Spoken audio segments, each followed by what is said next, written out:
ओम नमो भगवते वासुदेवाय नमः। नमस्कार दोस्तों, आप सभी का स्वागत है हमारे यूट्यूब चैनल पावरफुल हिंदू धर्म में।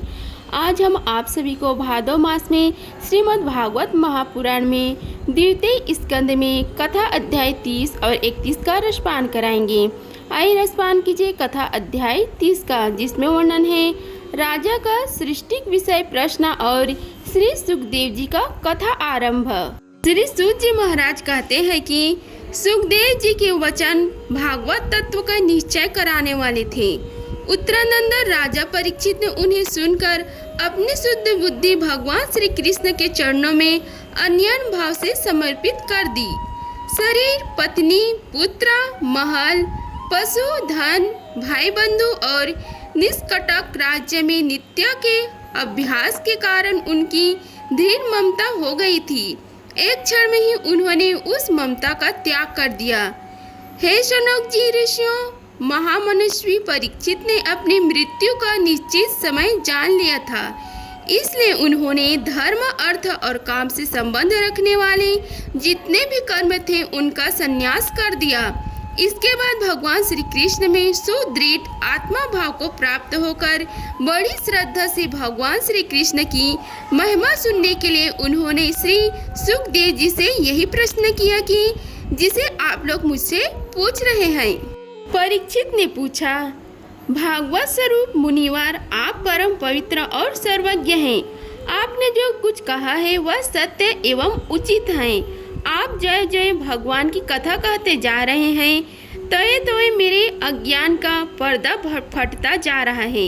मैं आपसे फिर भी यही जानना चाहता हूँ कि भगवान अपनी माया से इस संसार की सृष्टि कैसे करते हैं।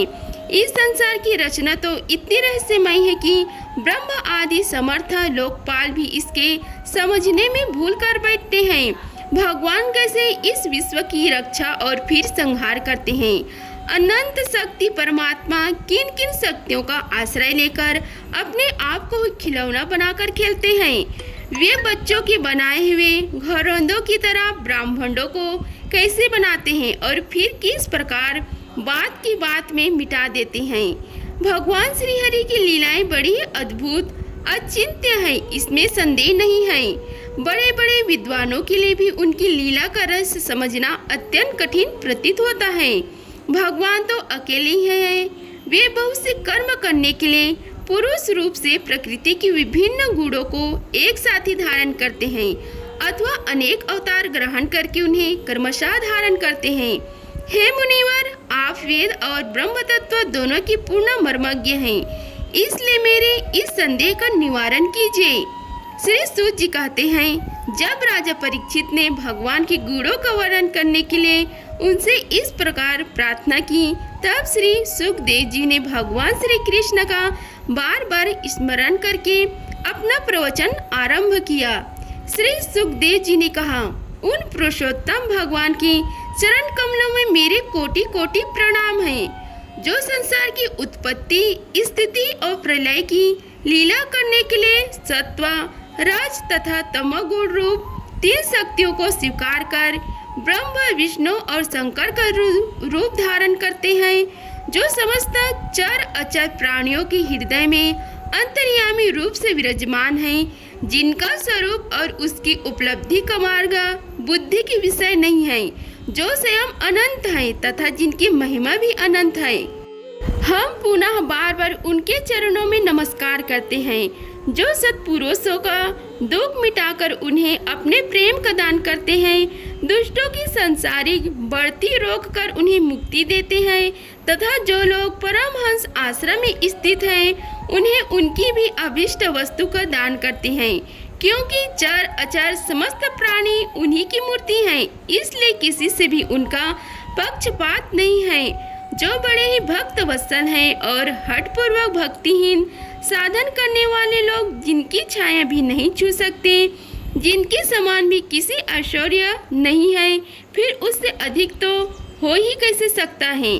तथा ऐसे ऐश्वर्य से युक्त होकर जो निरंतर ब्रह्म स्वरूप अपने धाम में विहार करते रहते हैं, उन भगवान श्री कृष्ण को मैं बार बार नमस्कार करता हूँ, जिनका कीर्तन, स्मरण, दर्शन, वंदन, श्रवण और पूजन जीवों के पापों को तत्काल नष्ट कर देते हैं। उन पूर्ण कृति भगवान श्री कृष्ण को बार बार नमस्कार है। विवेकी पुरुष जिनके चरण कमलों की शरण लेकर अपने हृदय से इस लोक और परलोक की आसक्ति निकाल डालते हैं और बिना किसी परिश्रम के ही ब्रह्म पद को प्राप्त कर लेते हैं, उन मंगलमय कृति वाले भगवान श्री कृष्ण को अनेक बार नमस्कार है। बड़े बड़े तपस्वी, दानी, यशस्वी, मनस्वी, सदाचारी और मंत्रवेदा जब तक अपनी साधनाओं को तथा अपने आप को उनके चरणों में समर्पित नहीं कर देते, तब तक उन्हें कल्याणी की प्राप्ति नहीं होती। जिनकी प्राप्ति आत्मसमर्पण की ऐसी महिमा है, उन कल्याणमयी कृति वाले भगवान को बार बार नमस्कार है। किरात, हूण, अंध्रा, पुलिंद, पुलकस, अभीर, कक, यवन और खस आदि नीच जातियां तथा दूसरे पापी जिनके शरणागत भक्तों की शरण ग्रहण करने से ही पवित्र हो जाते हैं, उन सर्वशक्तिमान भगवान को बार बार नमस्कार है। वे ही भगवान योनियों की आत्मा है, भक्तों की स्वामी है, कर्म कंडियों के लिए वेद मूर्ति है, धार्मिकों के लिए धर्म मूर्ति है और तपस्वियों के लिए तप स्वरूप है। ब्रह्म, शंकर आदि बड़े बड़े देवता भी अपने शुद्ध हृदय से उनके स्वरूप का चिंतन करते हैं और आश्चर्यचकित होकर देखते रहते हैं। वे मुझ पर अपने अनुग्रह की प्रसाद की वर्षा करें, जो समस्त संपत्तियों की स्वामिनी लक्ष्मी देवी की पति है, समस्त योगियों की भोक्ता एवं फलदाता है, प्रजा की रक्षक है, सबके अंतर्यामी और समस्त लोगों के पालन करता है तथा पृथ्वी देवी की स्वामी है, जिन्होंने यदुवंश में प्रकट होकर अंधक, विष्णु एवं यदुवंशों के लोगों की रक्षा की है तथा जो उन लोगों की एकमात्र आश्रय रहे हैं, वे भक्तवत्सल संत जनों की सर्वस्व श्री कृष्ण मुझ पर प्रसन्न हो। विद्वान पुरुष जिनके लिए चरण कमलों के चिंतन स्वरूप समाधि से शुद्ध हुई बुद्धि के द्वारा आत्म तत्व का साक्षात्कार करते हैं तथा उनके दर्शन के अनंतर अपनी अपनी मति और रुचि के अनुसार जिनके स्वरूप का वर्णन करते रहते हैं, वे प्रेम और मुक्ति के लुटाने वाले भगवान श्री कृष्ण मुझ पर प्रसन्न हो। जिन्होंने सृष्टि के समय ब्रह्म के हृदय में पूर्व कल्प की स्मृति जागृत करने के लिए ज्ञान की अधिधात्री देवी को प्रेरित किया और वे अपने अंगों के सहित वेद के रूप में उनके मुख से प्रकट हुई, वे ज्ञान के मूल कारण भगवान मुझ पर कृपा करें, मेरे हृदय में प्रकट हो।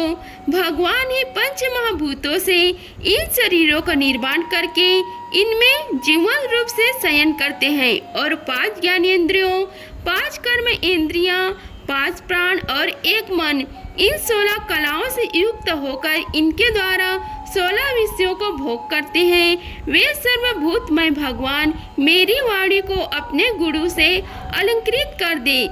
संत पुरुष जिनके मुख कमल से मकरंद के समान झरती हुई ज्ञानमयी सुधा का पान करते रहते हैं, उन वासुदेव अवतार सर्वज्ञ भगवान व्यास के चरणों में मेरा बार बार नमस्कार है। हे परीक्षित, वेद गर्भ स्वयंभू ब्राह्मण ने नारद के प्रश्न करने पर ही यही बात कही थी, जिसका स्वयं भगवान नारायण ने उन्हें उपदेश किया था और वही मैं तुमसे कह रहा हूँ। इति श्री भागवत महापुराणे कथा अध्याय 30 का समाप्त हुआ। आइए रसपान कीजिए कथा अध्याय 31 का, जिसमें वर्णन है सृष्टि का वर्णन। आइए रसपान कीजिए कथा का।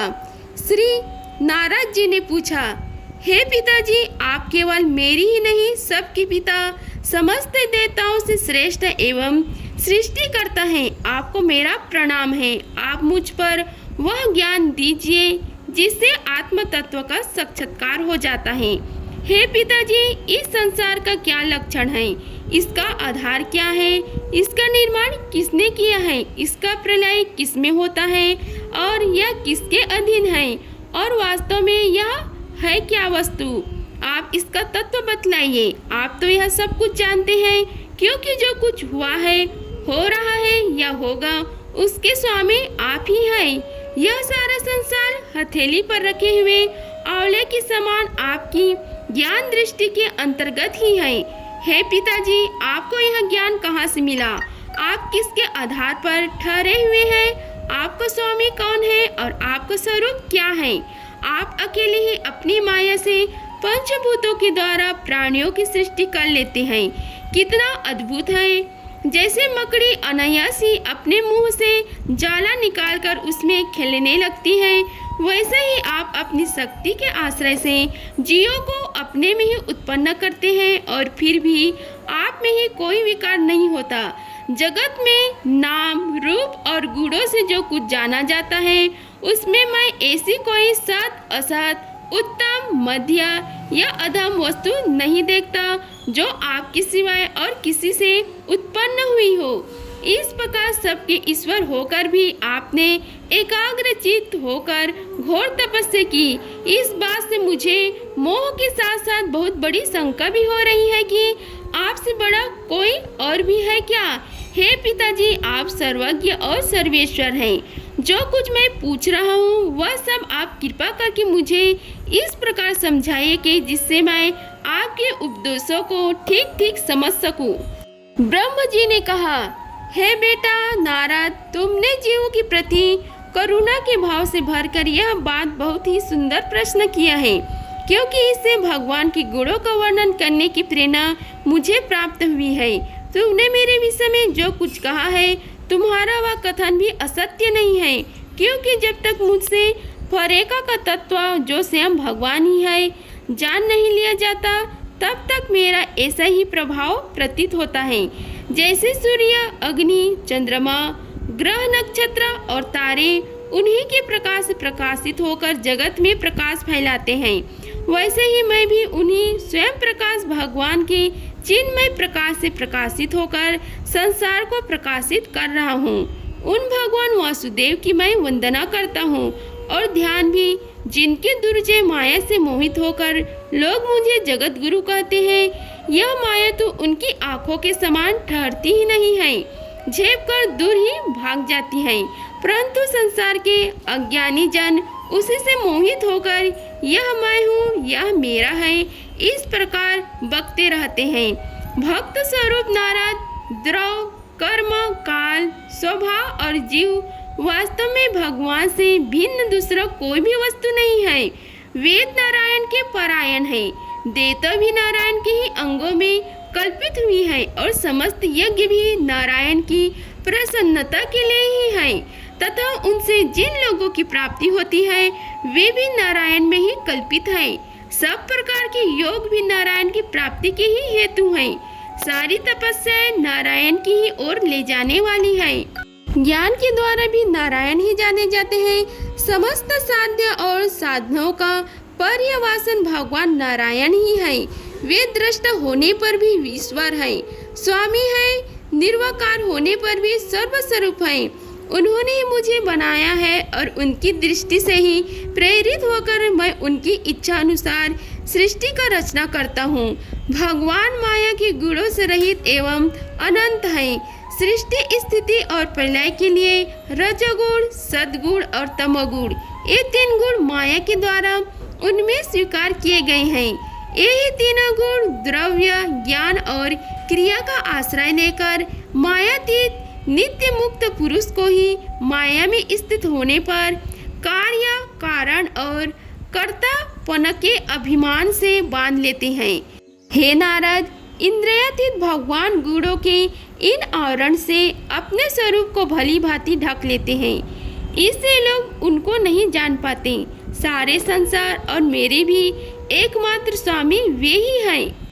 मायापति भगवान ने एक से बहुत होने की इच्छा होने पर भी अपनी माया से अपने स्वरूप में स्वयं प्राप्त काल, कर्म और स्वभाव को स्वीकार कर लिया है। भगवान की शक्ति से ही काल ने तीनों गुणों में क्षोभ उत्पन्न कर दिया, स्वभाव ने उन्हें रूपांतरित कर दिया और कर्म ने महातत्व को जन्म दिया। रजोगुण और सत्गुण की वृद्धि होने पर महातत्व को जो विकार हुआ, उनसे ज्ञान, क्रिया और द्रव्य रूप तमा प्रधान विकार हुआ, वह अहंकार कहलाया और विकार को प्राप्त होकर तीन प्रकार का हो गया। उसके भेद है वैकारिक, तेजस और तामस। हे नारद जी, वे क्रमशः ज्ञान शक्ति, क्रिया शक्ति और द्रव्य शक्ति प्रधान आकाश की उत्पत्ति हुई। आकाश की तन्मात्रा और गुण शब्द हैं। इस शब्द के द्वारा ही दृष्टा और दृश्य बोध होता है। जब आकाश में विकार हुआ तब उससे वायु की उत्पत्ति हुई। उसका गुण स्पर्श है। अपने कारण का गुण आ जाने से यह शब्द वाला भी है। इंद्रियों में स्फूर्ति, शरीर में जीवनी शक्ति, ओज और बल इसी के रूप है। काल, कर्म और स्वभाव से वायु में भी विकार हुआ, उससे तेज की प्राप्ति हुई। इसका प्रधान गुण रूप है। साथ ही इसके कारण आकाश और वायु के गुण शब्द एवं स्पर्श भी इसमें है। तेज के विकार से जल की उत्पत्ति हुई। इसका गुण है रस। कारण तत्वों के गुण शब्द, स्पर्श और रूप भी इसमें है। जल के विकार से पृथ्वी की उत्पत्ति हुई। इसका गुण है गंध। कारण के गुण कार्य में आते हैं। इस न्यास से शब्द, स्पर्श, रूप और रस ये चारों गुण भी इसमें ही विद्यमान है। वैकारिक अहंकार से मन की और इंद्रियों के 10 अधिष्ठान देवताओं की भी उत्पत्ति हुई। उनके नाम है दिशा, वायु, सूर्य, वरुण, अश्वनी कुमार, अग्नि, इंद्र, विष्णु, मित्र और प्रजापति। तेजस अहंकार के विकार से श्रोत्र, त्वचा, नेत्र, जिह्वा और घ्राण ये 5 ज्ञानेंद्रिया एवं वाक, हस्त, पाद, गुदा और जनन इंद्रिया ये 5 कर्म इंद्रिया उत्पन्न हुई। साथ ही ज्ञान शक्ति रूप बुद्धि और क्रिया शक्ति रूप प्राण भी तेजस अहंकार से ही उत्पन्न हुए। श्रेष्ठ ब्रह्मविद जिस समय ये 5 भूत, इंद्रिया, मन और सत्व आदि 3 गुण परस्पर संगठित नहीं थे, तब अपने रहने के लिए भोगों के साधारण रूप शरीर की रचना नहीं कर सके। जब भगवान ने इन्हें अपनी शक्ति से प्रेरित किया तब वे तत्व परस्पर एक दूसरे के साथ मिल गए और उन्होंने आपस में कार्य कारण भाव स्वीकार करके व्यष्टि समष्टि रूप पिंड और ब्रह्मांड दोनों की रचना की। वह ब्रह्मांड रूप अंड 1 सहस्त्र वर्ष तक निर्जीव रूप से जल में पड़ा रहा। फिर काल, कर्म और स्वभाव को स्वीकार करने वाले भगवान ने उसे जीवित कर दिया। उस अंड को फोड़कर उसमें से वही विराट पुरुष निकला जिसकी जंघा, चरण, भुजाएं, नेत्र, मुख और सिर सहस्त्रों की संख्याएं में है। विद्वान पुरुष उपासना के लिए उसके अंगों में समस्त लोक और उनमें रहने वाले वस्तुओं की कल्पना करते हैं। उसकी कमर से नीचे के अंगों में 7 पताल की और उसके पेंडू से ऊपर के अंगों में 7 स्वर्ग की कल्पना की जाती है। हे ब्राह्मण, इस विराट पुरुष का मुख है, भुजाएं क्षत्रिय हैं, जंघों से वैश्य और पैरों से शूद्र उत्पन्न हुए हैं। पैरों से लेकर कटी पर्यंत 7 पताल तथा भूलोक की कल्पना की गई है। नाभि से भूलोक की, हृदय में स्वर्गलोक की और परमात्मा के वक्ष स्तन में महालोक की कल्पना की गई है। उसके गले में जललोक, दोनों स्तनों में तपोलोक और मस्तक में ब्रह्म का नित्य निवास स्थान सत्यलोक है। उस विराट पुरुष की कमर में अतल, जंघों में वितल, घुटनों में पवित्र सुतल लोक और जंघों में तलातल की कल्पना की गई है। एड़ी के ऊपर की गांठों में महातल, पंजे और एड़ियों में रसतल और तालुओं में पताल समझना चाहिए। इस प्रकार विराट पुरुष सर्वलोकमय है। विराट भगवान के अंगों में इस प्रकार भी लोकों की कल्पना की जाती है कि उनके चरणों में पृथ्वी है, नाभि में भूलोक है और सिर में स्वर्गलोक है। इति श्री भागवत महापुराणे द्वितीय खंड अध्याय 31 समाप्त हुआ। अगर आप सभी को हमारी वीडियो अच्छी लगी होगी तो वीडियो को लाइक कीजिए, चैनल को सब्सक्राइब कीजिए और कमेंट बॉक्स में ओम नमो भगवते वासुदेवाय लिखिए। धन्यवाद। मिलते हैं अगले वीडियो में, तब तक के लिए जय श्री राधे कृष्णा।